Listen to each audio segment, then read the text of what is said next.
Prem Namaste, Vanakkam and humble greetings. A warm welcome to Sunday Sadhana, your ultimate Hindu magazine program on SABC 2. Temples play an essential role in spreading the glories and teachings of our great faith. And this week on Sunday Sadhana, we join the Shri Mandir in Shallcross for a Nagara dance and journey to the KwaZulu-Natal North Coast to learn more about Bhakti Marga at the Shant Narashima temple in Stanger. Nagara and chutney is often misunderstood to be a form of entertainment in Indian culture. In fact, this rather unique expression of art has its history embedded in temples. Centuries ago, dancers traveled to temples in different villages to convey the messages of our great epics through dance. Uniquely in South Africa, during the times of indenture, this art form was adapted according to circumstance, resulting in our own unique version of Nagara.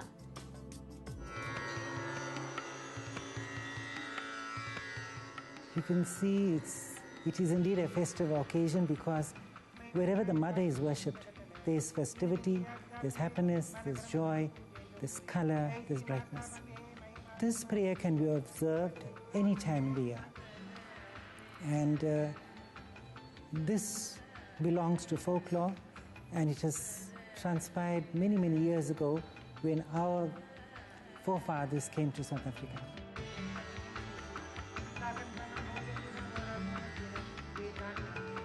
Kirtans or patras are folk pujas that we do in order to appraise the mother form. When they came, they probably came with only their minds, with hope in their eyes, in order to go to the promised land, which was supposed to be South Africa.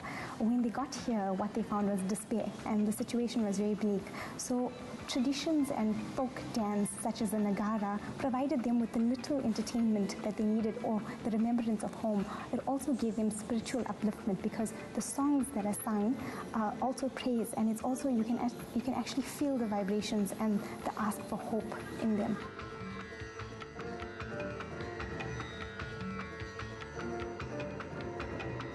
Our forefathers, when they came, they had limited scriptures, and they had to improvise. And this Nagara form of appealing to the Divine Mother became very, very prominent. This is an old tradition which is still being carried out in South Africa. And tradition demands that we pay homage to all the music instruments. The musical instruments need to be blessed, and Mother Saraswati was invoked.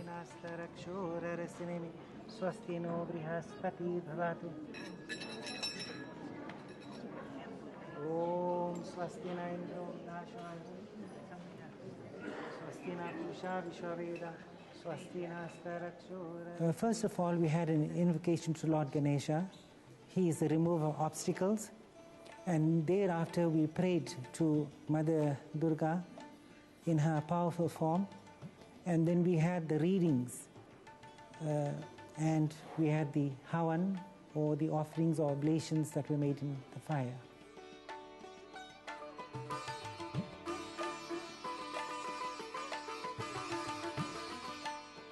It's a costume, it's a garb, and it's role-playing. And here, the musicians sing various songs dedicated to the Divine Mother. The dancer has a tray, and in that tray there is a flame. That flame represents the Shakti of Mother Durga. And in that flame, or it's called a kappa, where she destroys all negative energy. When camphor burns out, it loses its essence, and it's finally reduced to a liquid and finally disappears. So similarly, that represents the burning or destruction of the negative qualities present.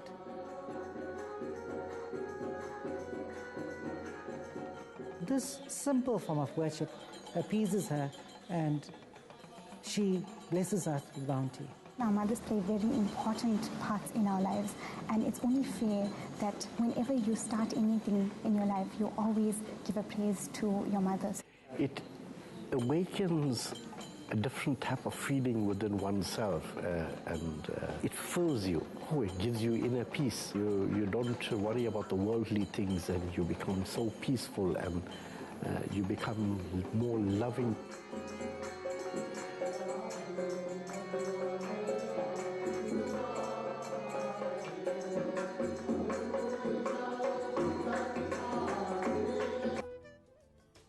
Welcome back. In this age of Kali Yuga, the role of a guru is very important to guide one through the maya of this material world towards an elevated world of simple living and higher thinking. Bhakti Marga South Africa, headed by Swami Vishwachakradharananda, is a spiritual oasis for many seekers of bliss and peace. Sunday Sadhana caught up with the organization at the Stanger temple to learn more about their teachings and practices.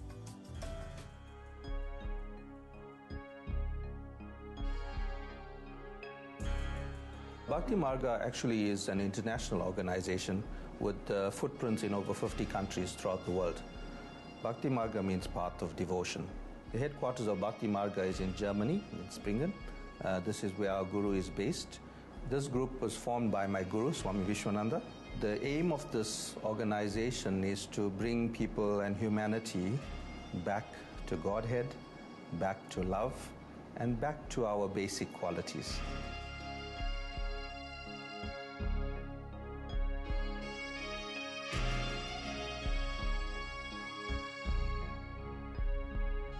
With the practice of Kriya, one develops an individual relationship with any being, be it Jesus, Krishna, Allah, a guru.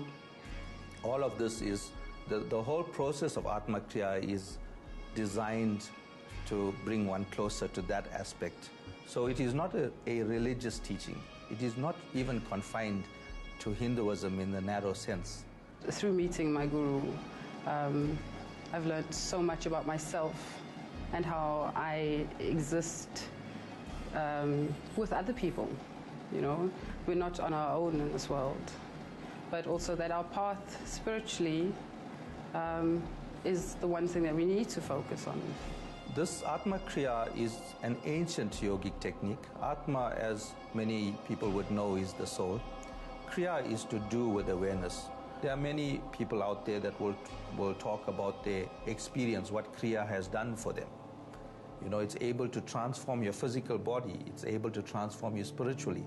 So it's able to get rid of illness, it's able to create mental stability, and it's also able to bring you and awaken the Bhakti inside of you, the love inside of you. I was diagnosed with chronic asthma from the age of 3, and I could never breathe through my nasal passages. With the extensive practice of my Atma Kriya, I now breathe through my nasal passages with much ease. And that's just a little of my experience of what Kriya has done for me.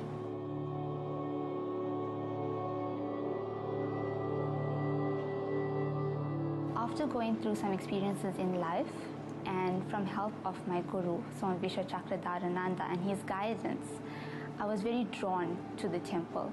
There are various techniques and sadhanas that one practices to awaken each of these forms of devotion. And when one does that, one opens oneself completely to unconditional love. And this is the teaching that is not different from any master. All masters on the planet, and you can name them, there have been so many saints and sages. They all preach the one truth, which is that God is ultimately love.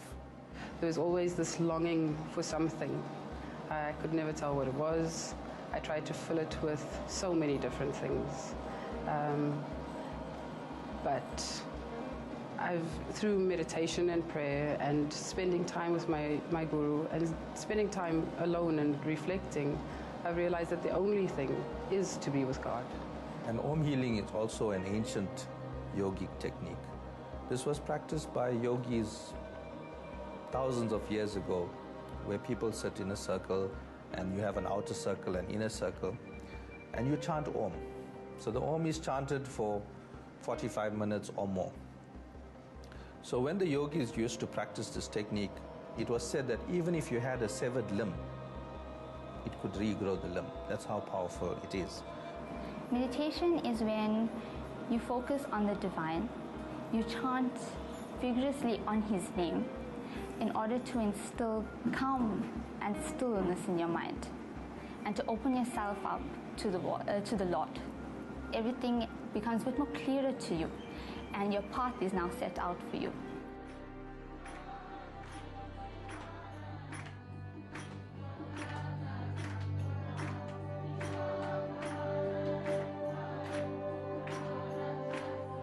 I love the satsang.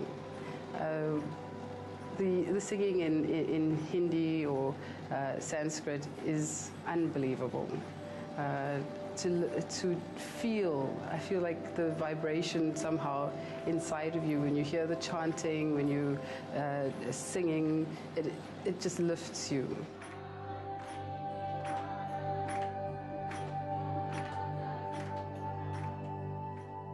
We are truly blessed to have so many paths to experience and nurture our spirituality.